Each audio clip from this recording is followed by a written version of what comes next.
सुखी और संपन्न जीवन पाना हर किसी व्यक्ति की चाहत होती है। चाणक्य कहते हैं कि व्यक्ति का अच्छा समय और बुरे समय उसके कर्मों पर निर्भर करता है। कहते हैं कि सब्र का फल मीठा होता है, लेकिन कर्म का फल और भी मीठा होता है। चाणक्य नीति के अनुसार सफलता पाने के लिए कई तरीके बताए गए हैं, लेकिन इंसानों के जीवन का एक ऐसा सच है जिसे अपनाना हर किसी के बस की बात नहीं है। लेकिन यही सफलता की कुंजी भी है।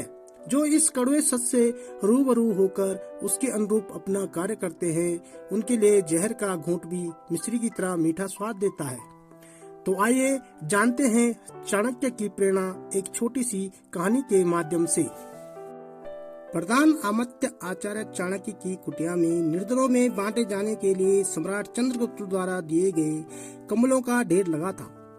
चोरों को यह बात पता चली कि ढेर सारे कंबल आचार्य चाणक्य के यहाँ रखे हैं। चोरों ने आपस में बातचीत की और सोचा कि कंबल चुरा लिए जाएं। कंबल आ जाने के बाद हम लोग ठंड में अपनी सुरक्षा आसानी से कर सकते हैं। एक दिन रात्रि में वह उनकी कुटिया में पहुंच गए। देखते क्या है कि आचार्य चाणक्य और उनकी माताजी जमीन पर चटाई बिछाकर पुराने कंबल ओढ़कर सो रहे हैं। कंबल बीच बीच में फटे हुए हैं। फटे होने के कारण दोनों ठंड से सिकुड़े हुए थे। यह देखकर चोरों को बहुत आश्चर्य हुआ। वह आपस में एक दूसरे का मुंह देखने लगे। उनकी समझ में यह नहीं आ रहा था कि क्या करें। उनके आश्चर्य की कोई सीमा नहीं था। अंत में एक चोर ने दूसरे चोर से कहा, क्यों ना हम लोग जाकर के कारण पूछें कि इतने ढेर सारे कंबल होने के बाद भी आप लोग फटे हुए कंबलों में क्यों सो रहे हैं। दूसरा चोर बोला, ठीक है। और फिर चोर आचार्य चाणक्य को जगाकर पूछने लगे, आचार्य क्षमा करें, हम लोग कंबलों की चोरी करने आए हुए थे, किंतु नए कंबलों के ढेर होते हुए भी आपको इस प्रकार सर्दी से ठिठुरते देख रहे हैं, इसमें क्या रहस्य है। आचार्य ने मंद मुस्कान के साथ उत्तर दिया, ये कंबल निर्धनों के हैं जिनके पास उनका अभाव है। इन कंबलों पर सिर्फ उन्हीं का अधिकार है। यदि मैं इन्हें ओढ़ता तो मैं भी तुम्हारे समान चोर कहलाता। यह बात सुनकर चोरों का मन बदल गया और तब उन्हें बहुत ज्यादा पश्चाताप हुआ और फिर उनके आंसू निकल आए। और तब आचार्य ने चोरों को समझाया कि ऐसा धन किसी काम का नहीं है जिसके लिए हमें अपना आचरण त्याग करना पड़े। इस तरह अर्जित किए हुए धन का मोह करना बड़ी मूर्खता है। ऐसा करने वाला व्यक्ति अपने वजूद के साथ मान सम्मान भी खो देता है।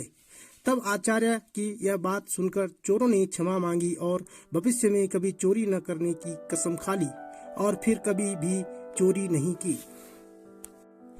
दोस्तों, इसी प्रकार चाणक्य के आदर्शों की प्रेरणा गंगा की भांति प्रत्येक व्यक्ति के मन को पवित्र करती हुई बहती रहती है। चाणक्य नीति को ज्ञान का भंडार कहा जाता है। इस ज्ञान स्रोत के रचनाकार तथा आचार्य चाणक्य की गणना विश्व के श्रेष्ठतम विद्वानों में की जाती है। बताते हैं कि चाणक्य नीति ने कई युवाओं का मार्गदर्शन किया है।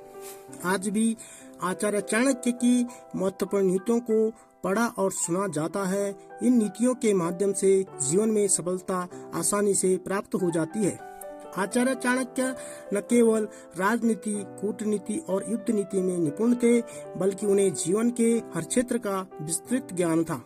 दोस्तों, हमने आप तक चाणक्य जी की प्रेरणा वीडियो के माध्यम से पहुंचाने का एक छोटा सा प्रयास किया है। आपको हमारा यह प्रयास कैसा लगा, हमें कमेंट करके जरूर बताएं और हमारे YouTube चैनल को सब्सक्राइब करके बेल आइकन को दबाकर ऑल पर सेट कर लीजिए, जिससे आने वाली वीडियो आपको तुरंत मिलती रही। वीडियो देखने व सुनने के लिए आपका बहुत बहुत धन्यवाद।